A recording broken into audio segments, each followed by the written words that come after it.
بسم اللہ الرحمن الرحیم۔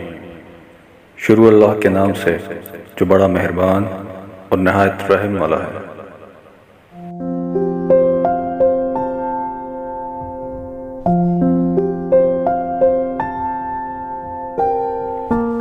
سوال ہوتا ہے کہ اسلام کی بنیاد کن چیزوں پر ہے؟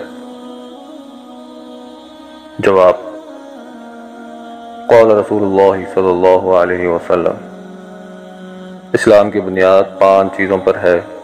اول، اس بات کا دل سے اقرار کرنا اور گواہی دینا کہ اللہ کے سوا کوئی معبود نہیں اور محمد صلی اللہ علیہ وسلم اللہ کے بندے اور اللہ کے رسول ہیں۔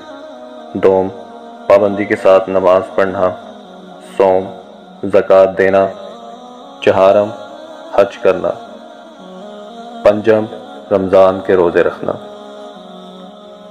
اس طرح کچھ اور سوالات ہیں کہ ایمان کی کتنی شاخیں ہیں اور سب سے اول درجے کی شاخ کون سی ہے اور اس کے بعد سب سے کم درجے کی شاخ کون سی ہے؟ جواب: قال رسول اللہ صلی اللہ علیہ وسلم، ایمان کی شاخیں 70 سے کچھ اوپر ہیں۔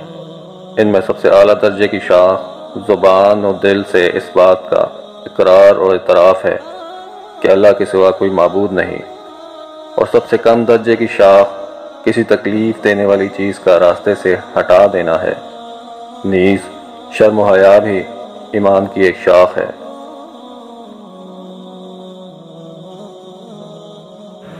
حضرت محمد صلی اللہ علیہ وسلم نے فرمایا کہ اللہ اس شخص کو خوش رکھے جس نے ہماری کوئی بات سنی اور پھر بالکل اسی طرح دوسروں تک پہنچا دی جس طرح سنی تھی، کیونکہ بہت سے ایسے لوگ جنہیں حدیث پہنچے گی وہ سننے والے سے زیادہ سمجھ اور علم رکھتے ہوں گے۔